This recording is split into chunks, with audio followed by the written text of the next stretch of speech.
చంపుతా అట్లా ఉంటూ వచ్చాడు. యాకోబు అయితే తల్లి దగ్గరే గుడారంలో ఉంటూ వంట చేసుకుంటూ అక్కడ తల్లి దగ్గర ఉంటూ వచ్చాడు. ఇక చూడండి, ఏశావు వృత్యంలో తెలియపరుస్తుంది. అమ్ములు కొద్ది బాణము, తర్వాత దాంట్లో విల్లుంటుంది. ఇక నేను యాకోబు గుడారంలో ఉండి వంట చేస్తున్నట్లుగా చూపించడం జరిగింది.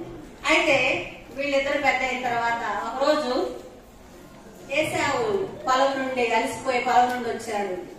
ఈలోపు యాకోబు ఏం చేస్తున్నాడంటే వంట చేస్తా ఉన్నాడు. ఎర్రగా కనపడతా ఉంది. బాగా అలసిపోయి చాకలి ఏం చేశాడంటే అదేందో కొంచెం పెట్టవా నాకు అని అడుగుతాడు. వెంటనే యాకోబు అంటాడు, నాకు ఒక షరతు ఉంది, నేను ఈ ఆహారం నీకు పెడతా గాని నేను చెప్పింది నువ్వు ఇవ్వాలంటాడు. ఏంటంటే నీ జ్యేష్ఠత్వం నాకు ఇవ్వాలంటాడు. అంటే ఇక్కడ జ్యేష్ఠత్వం అనేది ఎందుకు వస్తుందంటే, ఎవరికైనా ఆ దినాల్లో మొదట కుమారుడికి తండ్రి ఆస్తిలో 2 భాగాలు ఉంటాయి. చిన్న కుమారుడికి ఒక భాగమే ఉంటుంది. ఇంకా వాళ్ళు ఎంతమంది అన్న సంతానం కానీ అందరికి ఒక్కొక్క భాగం ఉంటుంది. పెద్ద కుమారుడికి 2 భాగాలు ఉంటాయి. ఇప్పుడు ఏశావు కాబట్టి, ఏశావు పెద్దోడు కాబట్టి 2 భాగాలు ఉన్నాయి. దాన్ని జ్యేష్ఠత్వం అంటారు. ఇప్పుడు యాకోబు ఏం అడిగాడంటే, నీ జ్యేష్ఠత్వం నాకు ఇమ్ము అని అడుగుతూ వచ్చాడు.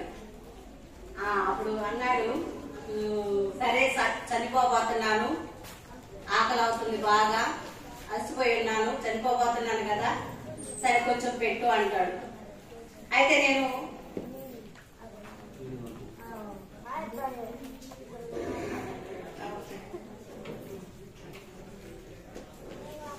తర్వాత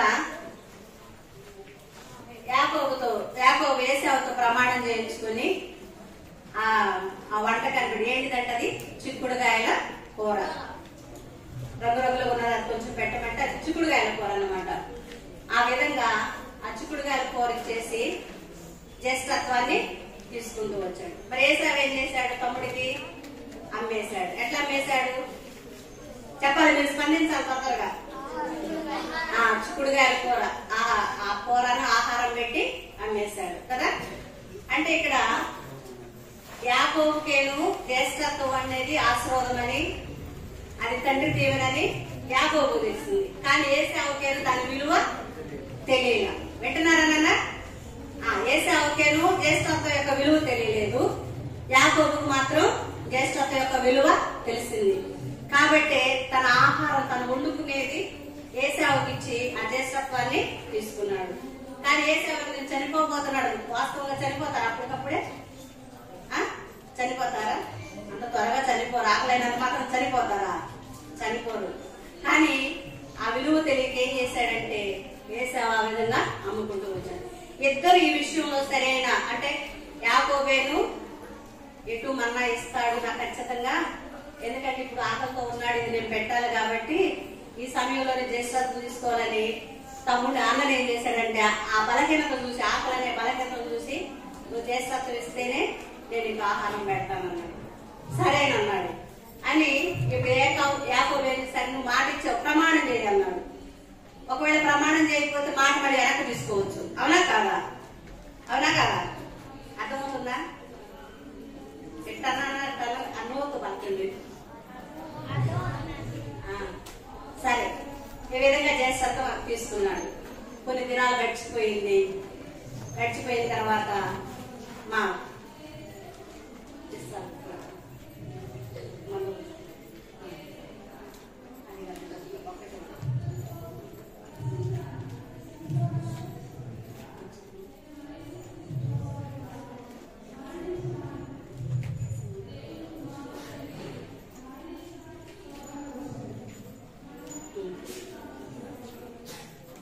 ఇస్సాకు పెద్దోడైపోయాడు, వృద్ధుడయ్యాడు, కనపడట్లేదు.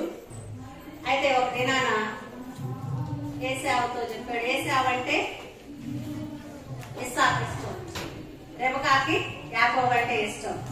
యాకోబేను అమ్మ దగ్గరే ఉండేవాడు, వంట చేసుకుంటా ఆ గుడారంతోనే ఉండేవాడు. ఏశావేను అరణ్యానికి వెళ్ళి అవి వేటాడి మాంసం తెచ్చి తండ్రికి పెడతా ఉన్నాడు. ఆ ఉద్దేశంతో ఇప్పుడు తండ్రిను పెద్ద కుమారుడు ఎక్కువగా ప్రేమించాడు, చిన్న కుమారుడేను రెబెకా తల్లి ఎక్కువగా ప్రేమించింది.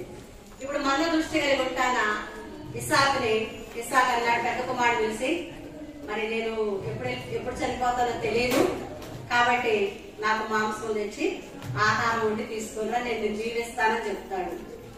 వాస్తవంగా దీవెన ఎవరికి వచ్చిందంటే, జ్యేష్ఠత్వం ఎవరికి ఉంటే వారికి దీవెన రావాలి, తండ్రి వాళ్ళని దీవించాలి. ఇప్పుడు ఏసావుకు జ్యేష్ఠత్వం ఉందా లేదా? ఎందుకు లేదు? ఆ యాకోబుకు అమ్మేశాడు కదా, అమ్మేశాడు. కాబట్టి ఇప్పుడు దీవెనకు వారసుడా ఏసావు కాదు కదా. అయినా కానీ తండ్రి చెప్పగానే మాంసం కొరకు వేటాడు తీసుకురావడానికి అరణ్యానికి వెళ్ళిపోతాడు. ఈలోపు ఆ విధంగా చెప్తుంటే రెబెకా గుడారం చాటును ఉండి వింటా ఉంటది.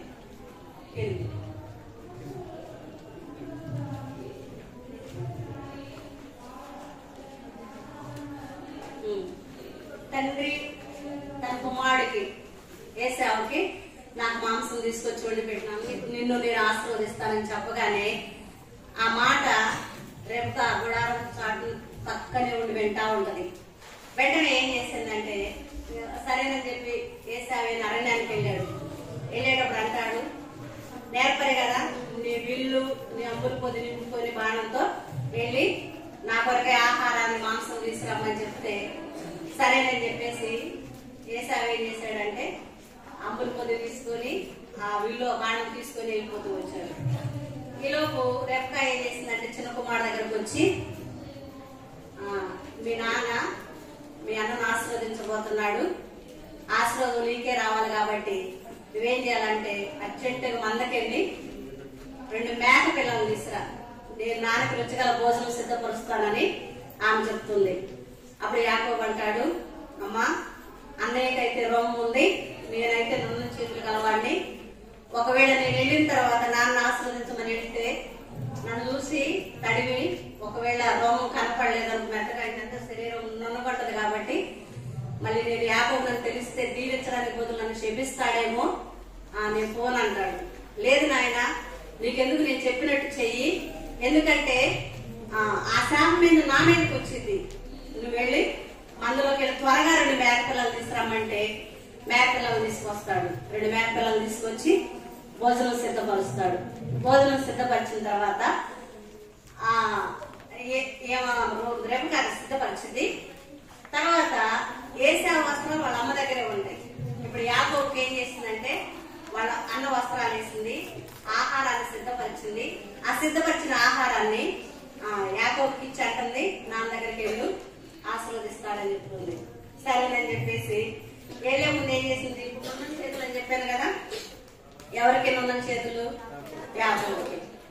అందుకని చర్మం ఉంది కదా, మేక చర్మం, ఆ చేతులకి మేడకి ఇట్లా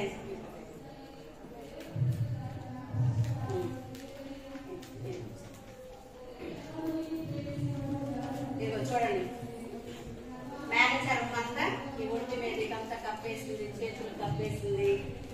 ఇంకా ఆహారం తీసుకొని యాకోబు ఎక్కడికి వెళ్ళాడంటే తండ్రి దగ్గరికి వెళ్ళాడు. తండ్రి దగ్గరికి వెళ్ళి, నాయన నీ కుమారుడైన జ్యేష్ఠ కుమారుడైన ఏసావును ఆహారం తెచ్చాను, లేచి తిని నన్ను దీవించు అంటాడు. ఆ మాటకి ఇస్సాకు అంటాడు, నాయన నీకు ఇంత తొందరగా ఎట్లా దొరికింది అంటాడు. అంటే అది నీ దేవుడని యెహోవాయే నా ఎదురు తీసుకొచ్చాడు, రప్పించాడు, అందుకని ఇంత తొందరగా సిద్ధపరచానని చెప్తాడు. సరే నువ్వు దగ్గరికి రా, నీ స్వరం చూస్తే నేను యాకోబు లాగుంది, నువ్వు యాకోబు కాదో నేను నీ చేతులు పట్టుకొని చూస్తానని దగ్గరికి రమ్మన్నాడు. సరేనని చెప్పేసి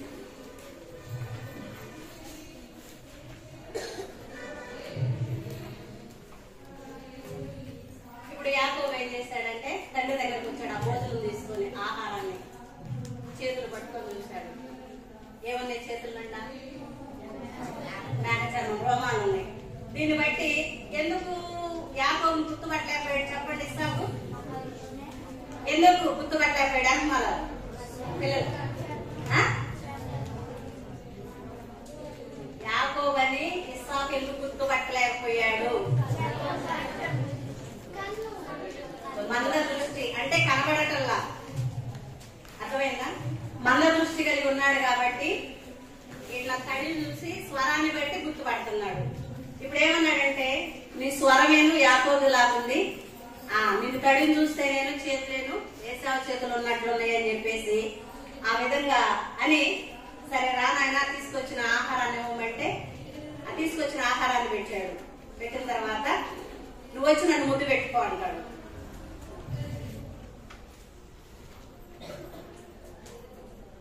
ఇదిగో ఇక్కడ ఇస్సాకుని యాకోబు ముద్దు పెట్టుకుంటున్నాడు.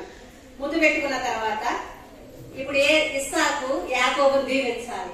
దీవించడానికి దగ్గరకు వచ్చినప్పుడు ఆ వస్త్రాల వాసన చూసి అంటాడు, యెహోవా దీవించిన చేని సువాసన వలె నా కుమారుడు వస్త్రాలు ఉన్నాయని చెప్పేసి ఇక దీవెన మొదలు పెడతాడు. ఏమని దీవిస్తాడు? ఆకాశం మంచు, భూమి సారము, ఇవన్నీ అంటే నీ అన్నానికి దాసుడు అవుతాడు, ఇవన్నీ దీవిస్తా ఉంటాడు. ఎక్కువ చెప్పడానికి సమయం లేదు, అక్కడ చాలా కథ ఉంది. మనకు అవసరమైన వరకే నేను లిమిట్ లో చెప్తున్నా. ఏనా ఆ విధంగా దీవిస్తాడు. దీవించిన తర్వాత ఈ కుమారుడు వెళ్ళిపోతాడు. వెళ్ళిపోయిన మరుక్షణమే తక్షణం అంటే ఎట్లా అంటే ఇప్పుడు దీవెన పొందాడు, ఇట్లా డోర్ ఇట్లా వెళ్ళిపోయాడు, అన్ని డోర్లు ఇటు వచ్చాడు, అంతే జస్ట్ వింటున్నారా? అట్లా వెళ్ళిపోయాడు తమ్ముడు, అన్న ఇటు వచ్చేసాడు. అప్పుడు వెంటనే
వెంటనే ఏసావు వస్తాడు.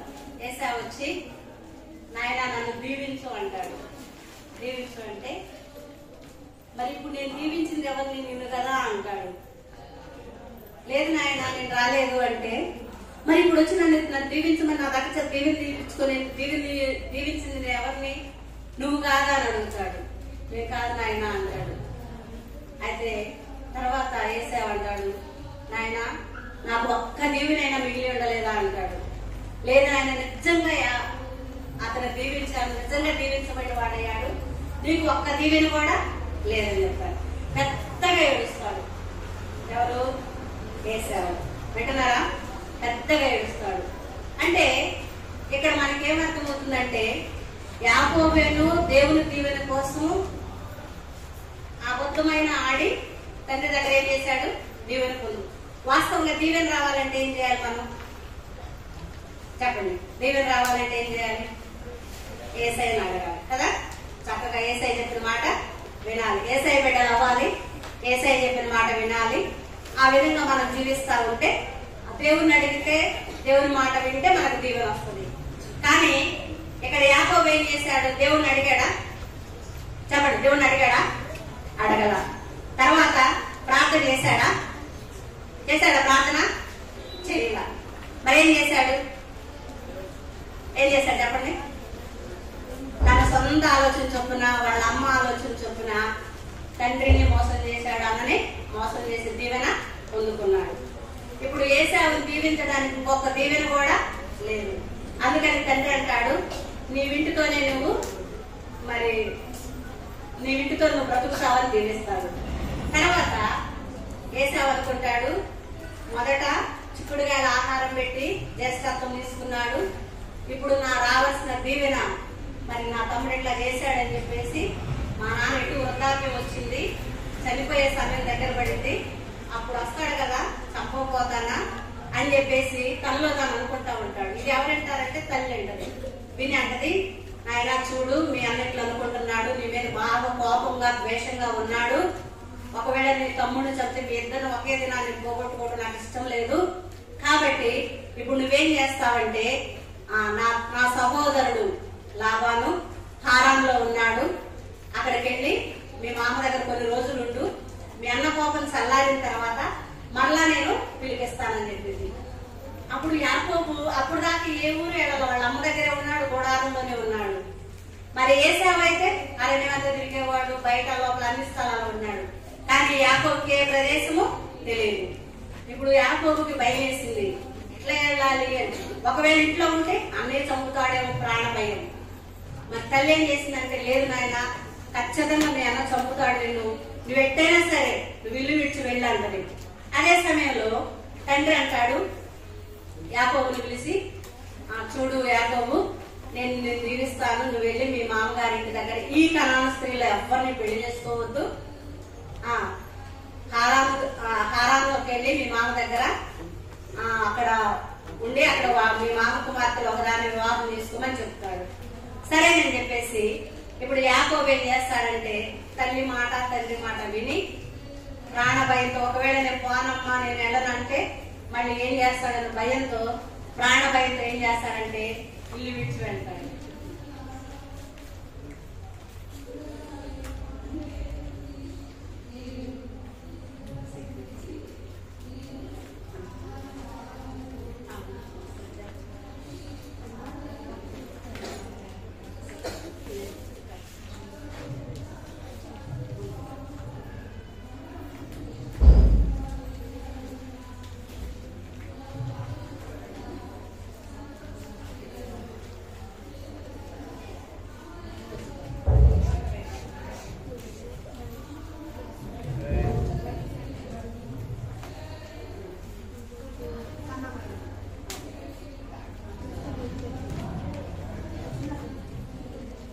చూడండి, యాకోబు బయలుదేరి హారాన్ నుండి బయలుదేరి పదనరామం వెళ్తున్నాడు. మార్గ మధ్యలో ఏం జరిగిందంటే, కొంత దూరం నడిచి వెళ్ళగానే చీకటి పడింది. చీకటి పడగానే ఆ స్థలంలో ఆగిపోతాడు. అక్కడ కొన్ని రాళ్లు ఉంటాయి. ఆ రాళ్ళలో ఒక రాయి తీసుకుని తలగడ చేసుకుని పడుకొని నిద్రపోతాడు. ఆ సమయంలో ఏమైందంటే నిద్రపోతాడు, ఒక కళ కంటాడు. ఆ కళలో ఏముంటదంటే, ఒక నిచ్చెన భూమి మీద నుండి ఆకాశానికి వేయబడింది. దాని మీద దేవదూతలు ఎక్కుతూ దిగుతూ ఉంటారు. పైన చివరన దేవుడు నుంచొని యాకోబుతో చెప్తా ఉంటాడు, యాకోబు, నేను నీ తండ్రి అయిన అబ్రహాము దేవుణ్ణి, నీ తండ్రి అయిన ఇస్సాకు దేవుడైన యెహోవాని, నేను నిన్ను ఆశీర్వదిస్తాను, నీ సంతానాన్ని ఇస్రాయేలు విస్తరింపజేస్తాను అని చెప్పేసి, ఆ విధంగా దేవుడు ఏం చేస్తాడంటే, తూర్పు పడమర ఉత్తరం దక్షిణ 4 దిక్కుల నీ సంతానాన్ని విస్తరింపజేస్తాను, నువ్వు కొడుకున్న ఈ స్థలం అంతా నీకు ఇస్తానని చెప్పేసి దేవుడు వాగ్దానం చేస్తాడు.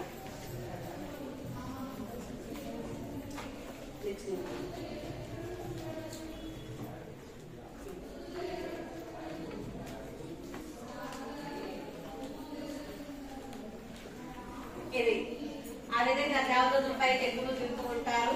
యాకోబు పడుకొని కలగంటాడు. ఆ కళ్ళ అదంతా చూస్తాడు.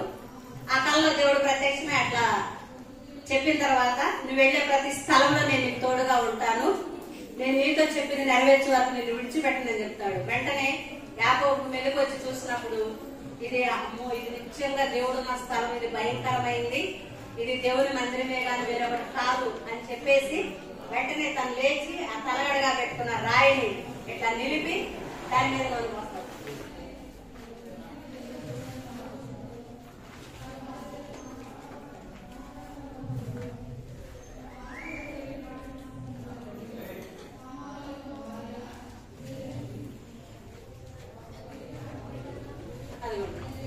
ఆ రాయి నిలిపేసి దాని మీద నూనె పోసాడు. ఆ విధంగా నూనె పోసి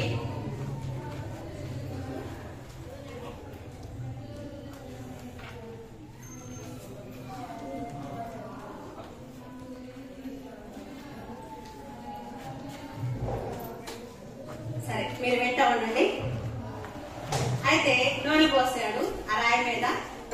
ఈ రాయి నిలిపిన స్థలము దేవుని మందిరం అవుతుంది. దీనికి బేతేల్ ఆ స్థలం ఆ రాయి నింపిన స్థలానికి ఏమని పేరు పెట్టాడంటే బేతేల్ అని పేరు పెట్టాడు.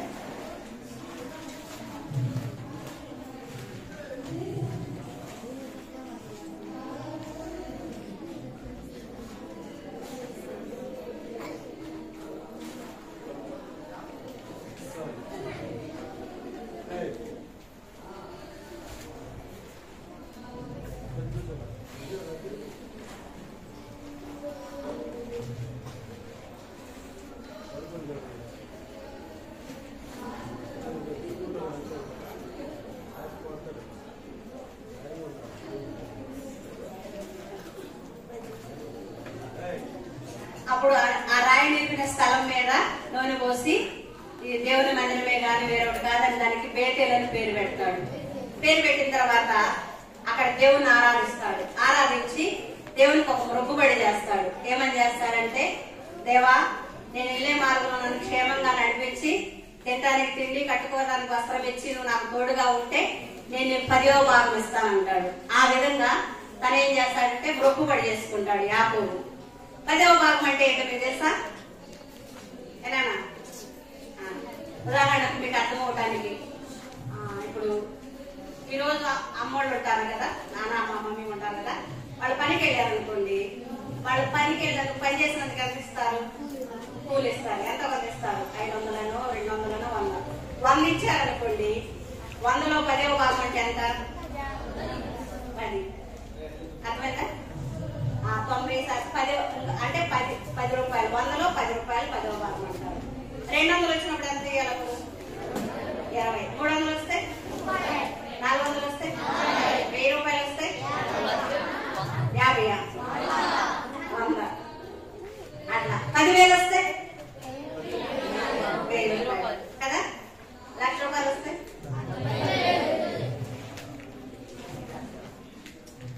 అట్లా ఇస్తానని మొక్కుబడి చేసుకుంటాడు. మొక్కుబడి చేసుకుని ఆ స్థలం ఇచ్చి వెళ్ళిపోతాడు. వెళ్ళిపోయిన తర్వాత వాళ్ళ మామూలు ఇంటికి వెళ్తారు. ఆయనకి ఇద్దరు కూతుళ్ళు ఉంటారు. పెద్ద పేరు లేయ, చిన్న పేరు రాహేల్. మీకు జరిగిన సిచ్యువేషన్ అంతా చెప్పాలంటే మీకు కొద్దిసేపులో నేను చెప్పలేను. అందుకని కుదించి ఎక్కడ మనకి ఇంపార్టెంట్ దాని దగ్గరే చెప్తున్నాను, సరేనా? అయితే ఇక్కడ యాకోబు నిచ్చెన చూశాడు కదా, ఆ నిచ్చెన మనకేం తెలియజేస్తుందంటే, జాగ్రత్తగా విన్నాను. ఆ నిచ్చెన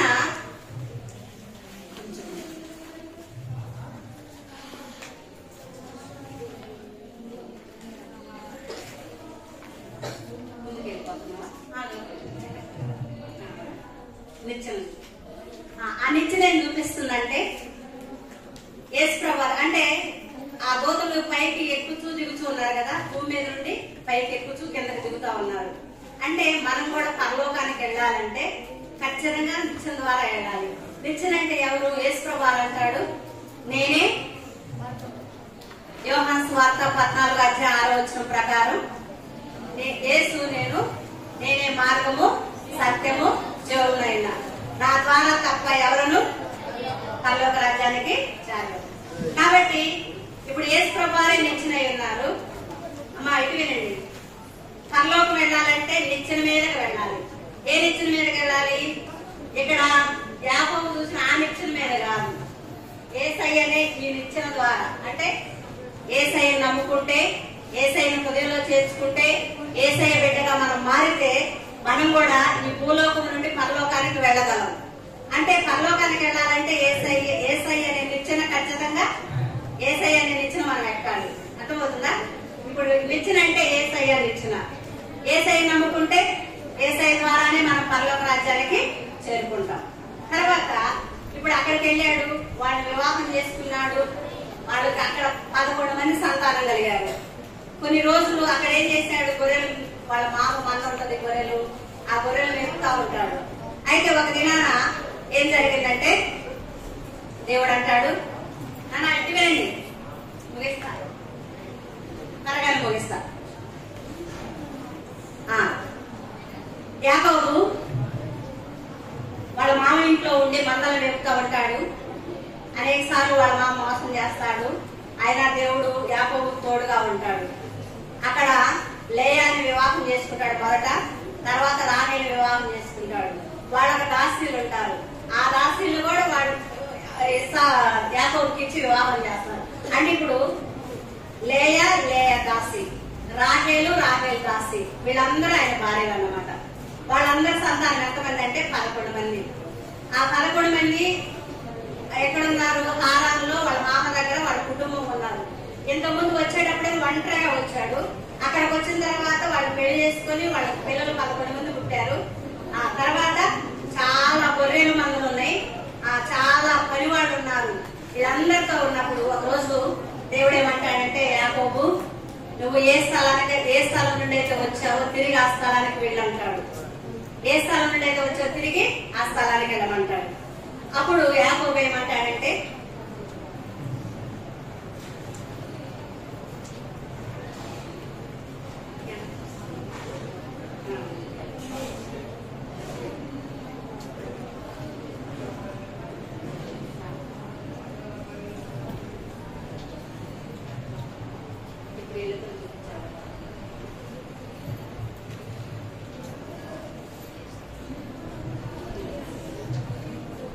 చూడండి ఇక్కడ దేవుడు ఎప్పుడైతే ఈ స్థలం విడిచి హారాన్ని వెళ్ళమని చెప్తాడు, తిరిగి బేర్షెబాకి వెళ్ళమని చెప్తాడో, అప్పుడు యాకోబు వాళ్ళిద్దరు భార్యల్ని వాళ్ళని పిలిచి, అమ్మ దేవుడు నన్ను మా ఊరు వెళ్ళమంటున్నాడు, తిరిగి బయలుదేరమంటాడని చెప్తాడు. అప్పుడు వెంటనే యాకోబు ఆ విధంగా వాళ్ళతో చెప్పినప్పుడు వాళ్ళు అంటారు, సరే వెళ్దాము అంటారు.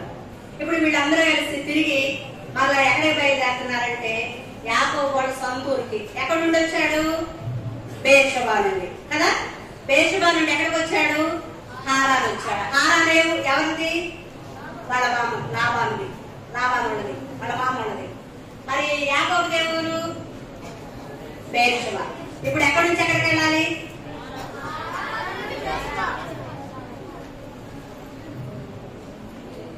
చూడండి ఎక్కడేను బేర్షెబా నుంచి బయలుదేరి ఇక్కడ నిద్రపోయాడు. బేతేలు దగ్గర కాలు వచ్చింది, నోని పోసాడు.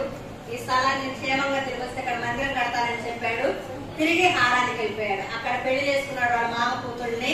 అక్కడ సంతానం కలిగారు, మంద ఎన్ని ఉన్నాయి. మళ్ళా దేవుడు ప్రత్యక్షమయ్యాడు. తిరిగి నువ్వు ఎక్కడి నుంచి అయితే వచ్చావో ఇక్కడికి బేర్షెబాకి, హారాన్ నుండి బేర్షెబాకి మళ్ళీ తిరిగి రమ్మంటే ఈ ప్రాంతానికి ఎట్లా వెళ్ళాడు అనమాట. ఎవరెవరితో వెళ్ళాడు? ఇంతకు ముందు వెళ్ళటమే ఒక్కడే వెళ్ళాడు. వచ్చేటప్పుడు ఎట్లా వస్తున్నాడు? తను, తన భార్యలు, పిల్లలు, పరివారం అంతా చాలా మందితో తిరిగి వస్తా ఉంటాడు. వస్తా ఉన్న తర్వాత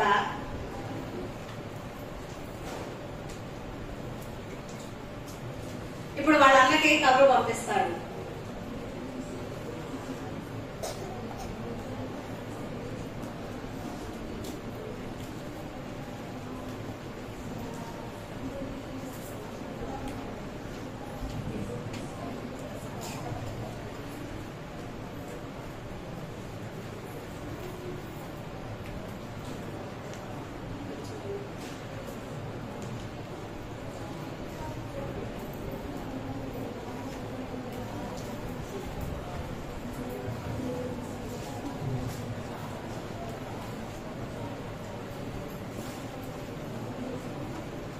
చూడండి ఇక్కడ యాకోబు తన భార్య పిల్లలతో అందరితో బయలుదేరేటప్పుడు ఏం జరిగిందంటే, ఎప్పుడెవరు ఎవరు అక్కడికి వస్తాడు.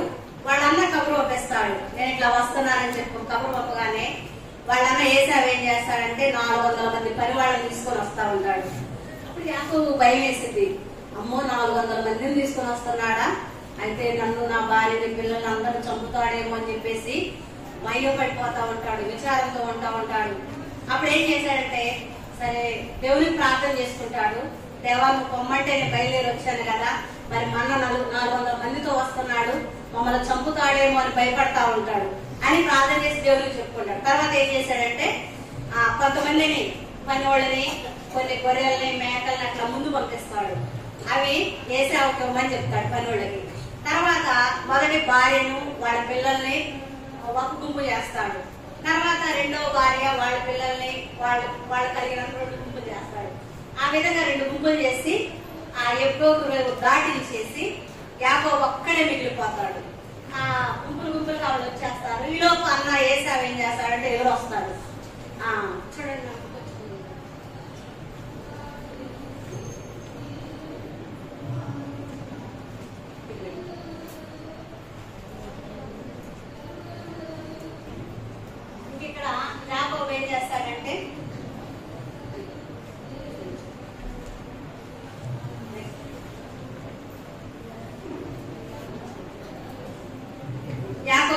వాళ్ళందరిని పంపించేసేస్తాడు.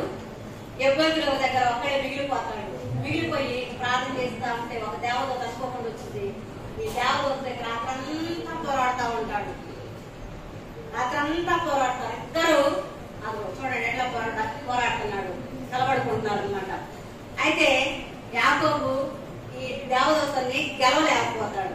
గెలవలేకపోవడానికి ఏమవుతుందంటే తెల్లారుతునేటప్పటికి గట్టిగా ఏం చేస్తారంటే ఈ దేవదూత యాకోబు తొడ మీద కొట్టేస్తాడు. నన్ను పోనీ తెల్లారుతుంది అంటాడు. అప్పుడు యాకోబు ఏమంటాడంటే నువ్వు నన్ను ఆశీర్వదిస్తేనే కానీ నేను పోనివ్వను అంటాడు. అంతకుముందు నేను నాన్న ఇక్కడ జాగ్రత్తగా కొంచెం ఇదే మనకు ప్రాముఖ్యమైనది. ఇక్కడ నేను దేవదూతతో పోరాడాడు, నన్ను ఆశీర్వదించమన్నాడు. కన్నీరు వచ్చి నువ్వు నన్ను ఆశీర్వదిస్తేనే నేను నిన్ను పోనిస్తాను. అంతకుముందు ఆశీర్వదించమంటానికి అడిగాడు. అట్లా చెప్పండి, అడిగాడా? ఏడ్చాడా? దేవుని దగ్గర ప్రార్థన చేశాడా? చేయలా. కానీ ఇప్పుడైతే భార్యలు ఉన్నారు, పిల్లలు ఉన్నారు, అన్ని ఉన్నాయి. కానీ ఇప్పుడు ఏమన్నాడంటే దోతో నువ్వు నన్ను ఆశీర్వదిస్తేనే నేను పోనిస్తానన్నా. లేదు లేదు తెల్లాతో నన్ను పోనివ్వమంటే బలంగా పట్టుకొని పోనివ్వటంలా. అప్పుడు గట్టి కొట్టేస్తాడు. గట్టి కొట్టేసి సరే నేను నిన్ను ఆశీర్వదిస్తాను, నీ పేరేందో చెప్పు అన్నాడు. ఆ మాటకి నా పేరు యాకోబు అని చెప్తాడు. ఏమని చెప్తాడు చెప్పండి? యాకోబు అంటే ఏమని చెప్పుకున్నాం? అప్పుడు దూత చెప్పింది నీ పేరు యాకోబు కాదు ఇశ్రాయేల్. ఏంటంట? ఇశ్రాయేల్ అని పేరు మార్చుతాను అనమాట. ఆ విధంగా యాకోబు పేరు మార్చబడుతూ వచ్చింది. దేవదూత వెళ్ళిపోతాడు. అప్పుడు వెంటనే అమ్మో నేను ఇప్పుడు దాకా ఎవరితో పోరాడాను? దేవుని చూస్తూ దేవుడు ముఖాముఖిగా దేవుని చూశానని చెప్పేసి అప్పుడు ఏమంటాడంటే ముఖాముఖిగా దేవుని చూసిన ఆ స్థలానికి పెనియేలని పేరు పెట్టేస్తాడు. అయితే ఇక్కడ ఒక సత్యం ఏంటంటే యాకోబు జీవితంలో ప్రార్థన అనేది మొదట లేదు, దేవుని మీద ఆధారపడటం మొదట లేదు. కానీ ప్రాణభయం వచ్చిన తర్వాత చివరిలో యాకోబు ఏం చేశాడంటే దేవుని దగ్గర ప్రార్థన చేయటము, దేవుణ్ణి అడిగి ఆశీర్వదించమని పొందుకోవటము, ఇవన్నీ దేవుని దగ్గర పొందుకోవడం. చివరిలో ఆశీర్వదించబడ్డా లేదా? ఏమని పేరు పెట్టాడు? ఇశ్రాయేలు. ఏమడిగాడు యాకోబు? నీవు నన్ను ఆశీర్వదించు కదా, మొదట అడగలేదు. కాబట్టి ఇప్పుడు ఆశీర్వాదం కావాలంటే మరి ఎవరి దగ్గరకు రావాలి? ఇప్పుడు యాకోబు ఎవరి దగ్గర ఆశీర్వాదం పొందుకున్నాడు? దేవుని దగ్గర. మనం కూడా ఆశీర్వదించబడాలన్నా దీవించబడాలన్నా మనం ఎవరి దగ్గరకు రావాలి? దేవుని దగ్గరకు రావాలి. మన సొంత ఆలోచన చొప్పున సొంత జ్ఞానంతో ఆశీర్వాదం పొందుకోవాలంటే బాగు. ఇప్పుడు మొదట్లో ఏం చేశాడు? అన్నను మోసం చేశాడు, తండ్రిని మోసం చేశాడు, దీవెన పొందుకున్నాడు. ఎట్లా వాళ్ళ అమ్మ చెప్పిన ఆలోచన చొప్పున ఆశీర్వాదం పొందుకున్నాడు. కానీ అది నిజమైన ఆశీర్వాదము కాదు. నిజమైన ఆశీర్వాదం ఎట్లా వస్తుంది? దేవుని ప్రార్థన చేసుకొని దేవుని దగ్గర పొందుకుంటే, దేవుని ప్రార్థన చేసి దేవుని దగ్గర పొందుకోవాలి.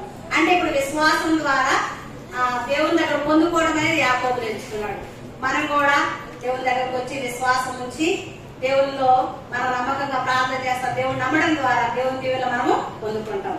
అయితే మీలో చాలా మంది రక్షణ లేని వాళ్ళు ఉన్నారు. నాకు తెలుసు. తీర్మానం చేస్తారు, మళ్ళా తిరిగి యథావిధిగా మీరు ఏం చేస్తా ఉంటారు? యథావిధిగా ఉంటారు. కానీ నిజంగా ఆంటీ చెప్పింది మొదటి రోజు ఏమని చెప్పిందో తెలుసా? రక్షింపబడ్డానికి ఎన్ని సంవత్సరాల వయసులో జాన్ స్పర్జన్ రక్షింపబడ్డాడు? 5 సంవత్సరాలు. వాస్తవంగా నేను ఒక బుక్లో చదివాను 4 సంవత్సరాలేనంట. బాప్తిసం తీసుకుంది ఎన్ని సంవత్సరాలకి రక్షింపబడ్డాడు. గుర్తుపెట్టుకోండి. అంత చిన్న వయసులోనే జాన్ స్పర్జన్ రక్షింపబడ్డాడు. మీరు ఎంత పెద్దోళ్ళైనా కానీ ఇంకా మీరు బైబిల్ చదవరు, ప్రార్థన చేయరు, మందిరానికి రారు, సండే క్లాస్ రారు. అవునా? ఒకవేళ వచ్చినా గానీ ఏం చేస్తారు? దేవుని పని చేస్తానేమంటారు, మళ్ళీ ఎండకెళ్ళి ఎగవాడుకుంటారు. అట్లా కాదు. పూర్తిగా మనం దేవుని మీద ఆధారపడాలి. దేవునికి మనం ఉదయం ఇవ్వాలి. దేవుని బిడ్డలుగా మనం మార్చబడాలి. వింటున్నారా నాన్న? విశ్వాసం ద్వారా ప్రార్థన ద్వారా దేవుని ఆశీర్వాదాన్ని పొందుకోగలం. ఆ విధంగా ఉంటేనే దేవుని ఆశీర్వాదం వచ్చింది.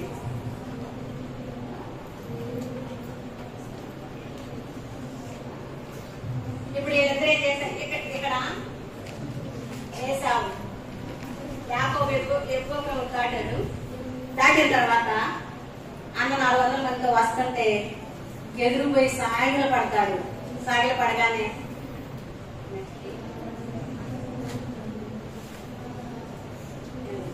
ఇద్దరు అన్నారన్నమాట, ఏసావు యాకోబు. అంత ముందేను చంపాలి చంపాలి మా తమ్ముడు వస్తే ఎందుకు నా జ్యేష్ఠత్వం దొంగిలించాడు, నా ఆశ్రదము దొంగిలించాడు కాబట్టి మా తమ్ముడిని చంపాలనుకున్నాడు. కానీ ఇప్పుడు దేవుని దగ్గర ప్రార్థన చేసుకొని దేవుని ఆశీర్వాదం పొందుకున్న తర్వాత దాటి వచ్చేటప్పటికి అన్న మనసు ఏమైపోయింది, కరిగిపోయింది, మారిపోయింది. తమ్ముడు చూడగానే ఇద్దరు ఒకరికొకరు వాటేసుకుని ఇట్లా ఏడ్చి ముద్దు పెట్టుకొని ఆ కోపం అంతా ఇడిపోయిందో తెలియదు. వింటున్నారా? ఇప్పుడు యాకోబు ఏసావు ఇద్దరు ఎట్లా ఉన్నారంటే ఇప్పుడు యాకోబు భయం ఉందా? నీకు భయం లేదు. ఎందుకంటే వాళ్ళ అన్న మనసు మారిపోయింది. చంపుతాడేమో భయపడ్డాడు కానీ యాకోబుని చక్కగా దగ్గర తీసుకొని ముద్దు పెట్టుకొని ఒకరికొకరు ఏడ్చుకున్నారు. ఎందుకు? ఎన్ని సంవత్సరాల దూరం అయిపోయారు చెప్పండి? ఎవరికైనా తెలుసా? వాళ్ళ మామ దగ్గర ఎవరు చెప్పింది? వాళ్ళ మామ దగ్గర 20 సంవత్సరాలు ఉన్నాడు. ఎన్ని సంవత్సరాలు ఉన్నాడు? 20 సంవత్సరాలు ఉన్నాడు. ఈ 20 సంవత్సరాల తర్వాత అంతకుముందేను కోపంతో చంపాలనుకున్నాడు. కానీ చాలా రోజుల తర్వాత తన తమ్ముడిని చూడగానే కోపమంతా పోయింది. వింటున్నారా నాన్న? తర్వాత తమ్ముడిని చూడగానే సంతోషం కలిగింది. ఇద్దరు ఆ విధంగా ముద్దు పెట్టుకొని ఏసావు దారి ఏసావు వెళ్ళిపోతాడు, యాకోబు దారి యాకోబు వెళ్ళిపోతాడు. ఈ విధంగా దేవుడు సమాధానాన్ని కలుగజేశాడు. ఎట్లా కలుగజేశాడంటే రాత్రంతా ప్రార్థన చేయడం బట్టి దేవుని ఆశీర్వాదం పొందుకోవటాన్ని బట్టి యాకోబు ఏసావు మనసు మారింది. అంటే దీన్ని బట్టి ఇంకొక మాట మనకేం అర్థమవుతుంది చెప్పండి? శత్రువుల మనసు మారాలంటే మనం ఏం చేయాలి చెప్పండి? ఏం చేయాలి? ప్రార్థన చేయాలి. ప్రార్థన చేస్తే దేవుడు వాళ్ళ మనసుల్ని మారుస్తాడు. ఇప్పుడు ఏసావు మనసు మారిందా మారేదా? చంపాడా? పిల్లలు చంపాడా? చంపలా. ఏం చేశాడు మరి? ముద్దు పెట్టుకొని కన్నీరు కాల్చుకొని కౌగులించుకొని ఎటువంటి అటు వెళ్ళిపోయారు. సరేనా? ప్రార్థన మన కంటక వాక్యం చూడండి.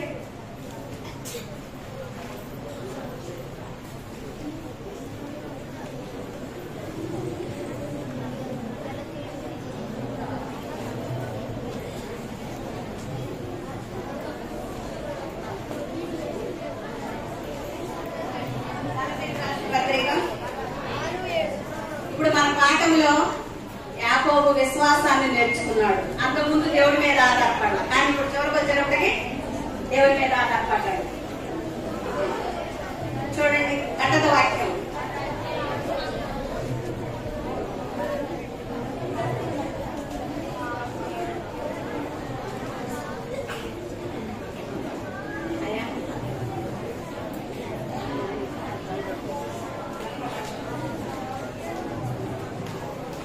కంటక వాక్యము గలతీ 6:7 నాతో పలకండి. మోసపోకుడి, దేవుడు వెక్కిరింపబడడు, మనుషులు ఏమి విత్తుదురో ఆ పంటనే కోయుదురు. మోసపోకుడి, దేవుడు వెక్కిరింపబడడు, మనుషులు ఏమి విత్తుదో ఆ పంటనే కోయుదురు.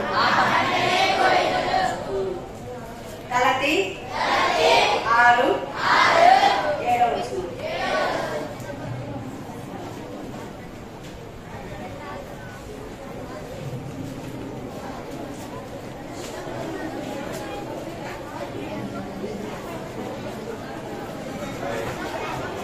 ప్రార్థన చేసుకుందాం.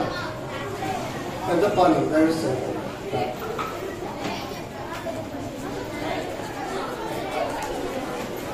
పెద్ద పాలు నడుస్తారు. చెప్పండి ప్రభు యేసుక్రీస్తు వారికి. కళ్ళు మూసుకోండి. మా గురించి ప్రార్థన చేసుకున్నాం. గొడవ చేస్తున్న కిరీటాలు ఉన్నాం. ఎవరు నిశ్శబ్దం ఉంటారో వాళ్ళకి కిరీటం.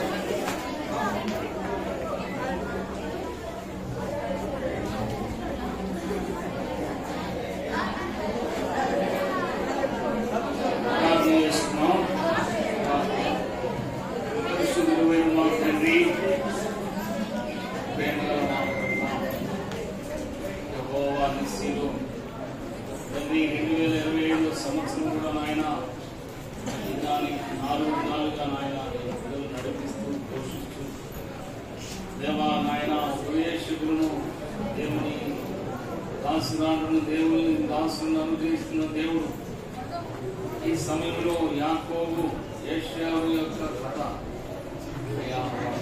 దీవించిన విధానం, యాకోబును దీవించిన విధానం కథ రూపంలో చెప్పబడి ఉంటుంది. ఆయన యాకోబును ఇశ్రాయేలుగా మార్చిన దేవుడు, దీవించిన దేవుడు. యాకోబు ఎప్పుడైతే దేవునికి మొరపెట్టుకున్నాడో అప్పుడు దీవించబడ్డాడు. తన పాపములను తన దోషములను ఎప్పుడైతే ఒప్పుకున్నాడు ఇశ్రాయేలుగా మార్చబడ్డాడు. ఆ విధంగా ఈ సాయంకాల సమయంలో కూడా ఆ కథను విన్నవారు యాకోబులే దేవుని ప్రార్థించుకుని యథార్థమైన జీవితంతో దేవునికి ప్రార్థన చేసి దేవుని ప్రతిమాలుకుని దేవుని ఎదుట కన్నీరు గార్చి ప్రార్థన చేసుకునే మనస్సు ఈ విడుదల దయచి మార్చబడిన విధానంలో వీరిని రూపొందించుము, వినవారిలో కార్యం జరిగించుము, సహాయం దయచేసి తోడైను. యథార్థముగా దేవుని ఎదుట యాకోబులే ప్రార్థన చేసుకుని మార్పు చెందిన విధానాలు నీ బిడ్డలో కలుగజేసి సహాయం దయచేసి ఈ సమయంలో ఈ మాటలు వినవారి హృదయాలను ఆకర్షించి సహాయం దయచి తోడైను. ముందున్న సమయం అంతటిని కూడా ఆశీర్వాదకరంగా మార్చి నీ బిడ్డలను నీ దాసురాలను బలపరిచి ముందున్న సమయం కొరకై సిద్ధపరచు, సహాయం దయచేసి తోడైను. మా ప్రార్థన ఆలకించు. యేసు ప్రభు నామములో ప్రార్థించి వేడుకొనుచున్నాము మా తండ్రి. కూర్చోండి, అందరు గ్రూప్ వద్దు అట్లానే కూర్చోండి. వాయిస్ లో కంఠత వాక్యాలు వచ్చిన వాళ్ళు ఎవరు చేస్తారు? జూనియర్స్ వాయిస్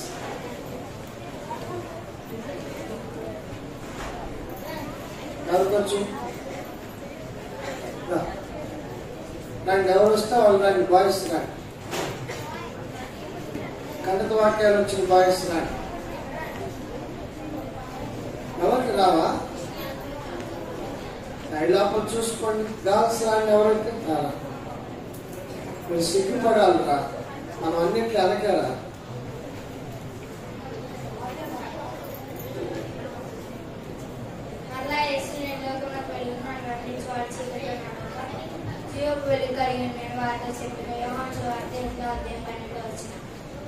ఎందుకనగా మనం ఆయన దేవుని నీతి అయినట్లు పాపైన ఆయన మన కోసం పాపంగా చేసి 2 కొరింథీ 5:21 రక్తం చిందించకుండా పాప క్షమాపణ కలగదు. హెబ్రీ 9:22 అయితే ఆయన యుగముల సమాప్తి అందు తను తానే వరకు అర్పించడం వలన పాపనే వారిని కొరకు ఒకసారి ప్రత్యక్షపరచబడేది.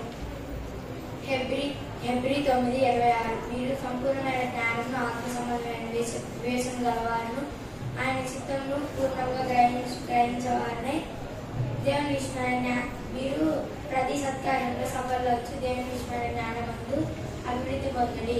కొలస్సీ 1:10 అబ్రహాం పిలువబడినప్పుడు విశ్వాసం బట్టి అభిజ్ఞ పిలువబడి తాను స్వాస్థ్యంగా పొందిన ఆ ప్రదేశంలో బయలుదేరాను. హెబ్రీ 11:8 తన సొంత కుమారుని అనుగ్రహించడం వెనుక తీయక మనందరి కొరకు ఆయన అప్పగించిన వాడు ఆయనతో పర సంస్థను మనకెందుకు అనుగ్రహింపడు. రోమా 8:32 ప్రభు వల్ల స్వాస్థ్యమును ప్రతిఫలంగా పొందుదని మీరు ఎరుగుదురు. మీరేం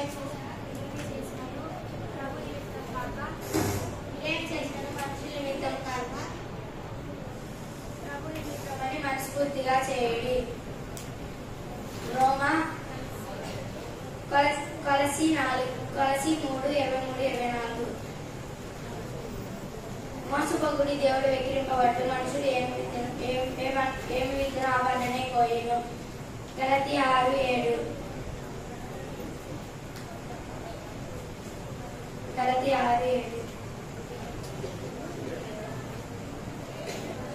దేవుని ప్రేమించే వారికి అనగా